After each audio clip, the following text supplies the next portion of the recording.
So, I'm here to tell you that we don't have any problems. Nobody has a problem at all. It's not the circumstance for us to fix, whether that's trying to lose weight or whether to change someone in a relationship so that we can feel XYZ about it. We are a victim of perspective. How we view life is ultimately how we experience life itself. So the idea that there's any problem with us, that there's any problem with life, comes from the idea of ourselves that we have accumulated up until this point, and ultimately that is where our suffering lies. So we're not looking to fix a problem, we are looking to dissolve the idea that there's a problem in the first place. And this isn't easy. It's not about just shifting a perspective of, oh, the glass is half full and not half empty. These are deep physiological, psychological paradigms, beliefs that we have taken on mostly in childhood. So let's get into it. So again, I want to reiterate, you do not have a problem, right? We are a victim of perspective, not of circumstance. That is our entire reality that we live in when we can shift our perspective of that. So this is John right here, and this is mom and dad. When mom and dad have sex, John pops out of the womb and he feels completely free. He's a baby, he's a few weeks old, he grows up, he's a year old. He doesn't have these beliefs about himself that he's not loved, that he's not good enough, that he needs to do something to feel some sort of way. He is simply being. He's completely free, his authentic self, XYZ, right? If he was to get sick on his mother's jacket, or if he was to stay up all night crying and the parents couldn't get asleep, he's not going to wake up the next day thinking that he's a bad baby. So where does that actually come from? Well, I like to believe that the accumulation of experiences, the energy, what we hear, what we're told growing up, about until the age of 4, that is when language is created within our minds, words, thoughts, and we can make some sort of distinction between what is being said and how that relates to us, taking it personal, right? So that is when we grow up and we have these limiting factors. We're not loved, we're not good enough, we're bad, we have to do XYZ to feel this, we need to chase something so that we can be okay with ourselves, which is a sustained, it is illusory, a paradigm that doesn't serve us at all. Okay, so I want you to remember, you are completely free. Any sort of negative belief that you have about yourself, it was accumulated through an experience, and you have taken it on, and it is now your identity, let's say. And this is for all of us. This is literally the experience of life. This is how the mind works. And so if those beliefs aren't an ultimate truth as we came in from freedom, if we have the power to create it, we have the power to change it. That is the paradigm. So what went wrong? Well, I like to point to predominantly we inherited our parents' emotional DNA, the same way we do with the physical DNA, okay? So let's pretend dad right here was, as some people might say, a narcissist, or he was some sort of asshole, okay, and he thought XYZ about himself. Well, then we're going to get into one of two patterns, either an old pattern or it's going to be the reactive pattern. So based on dad, the asshole, the XYZ, well, we are going to react differently to that, usually with an old soul coming into play, or there's a very sensitive being and they can pick up that this isn't necessarily right. This isn't something that is serving me. Like John can feel that, okay? And then we have the old pattern, which is they're just a copy-paste version of dad themselves. But either way, whatever pattern that we fall into, the identity is still going to be the same. It's still going to be something that we're stuck in. It is a literal pattern. In life, we're not here to to react to some sort of pattern or to take on a pattern that we have learned. We are here to go to the focal point in the middle. I can't take my pen off. Nope, can't take off. Basically, when we become aware of the patterns and we feel into that emotion and we can let that go, we can realize that it was never actually ours.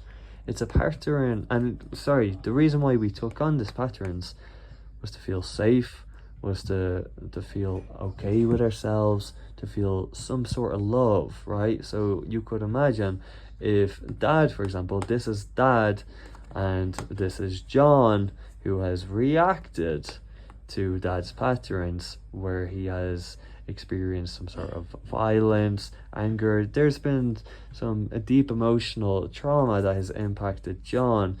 Well, then he has learned that's who he is inherently as a person. It's not okay. It's not safe. There's an absence of love, and the child only knows one thing, and that's to feel okay. So if Dad is angry, oh, I am going to pick up the trait of people pleasing because that makes Dad more or less angry. That makes him accept me more. That is what I feel, okay? And we can pick up all these other patterns, as you could imagine. The peacekeeper, there's anxiety, right? We don't know if Dad is going to shout at us or if our mom is going to show us that love. So this is all an identity. It's not who you are. It's not an ultimate truth of who you are, okay? And when we can realize that, then we have the power to step into our true, authentic, free, peaceful selves. That's when we go from victimhood to power, taking on the responsibility. It was nobody's fault. It wasn't Dad's fault. It wasn't Mom's fault. They came here to teach me something so that I could awaken my soul, experience life for what it truly is, and learn the essence of love. That's what we all truly are. So, if it's not an ultimate truth, then it's an identity that we have taken on, and it's something that we fall into victim about, okay? And this is where humbleness, this is where humility and open-mindedness really comes into play here, so that we can shift the identity. The ego only knows what it knows, and it wants to be right. They are the only two functions. So when the ego stops looking outwards and starting to blame everyone for their problems, or, oh, I wish it could be this way, or, oh, if only I had a better childhood.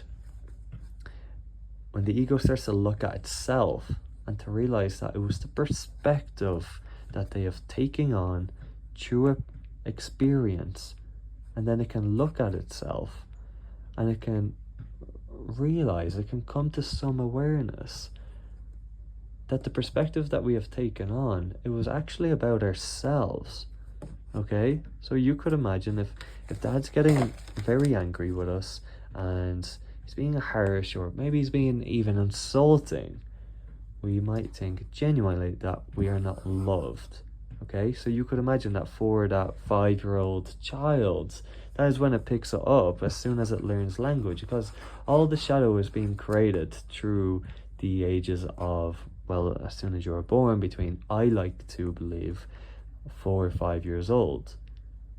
And that doesn't change until you truly look at that, until you can look at yourself and say, yeah, there's a part of me, not my entire being, but an identity that I've picked up. There's a part of me that doesn't feel loved. There's a part of me that doesn't feel safe, okay? So, we are not a victim of circumstance. We are a victim of perspective, and that, I promise you, that is when reality completely shifts.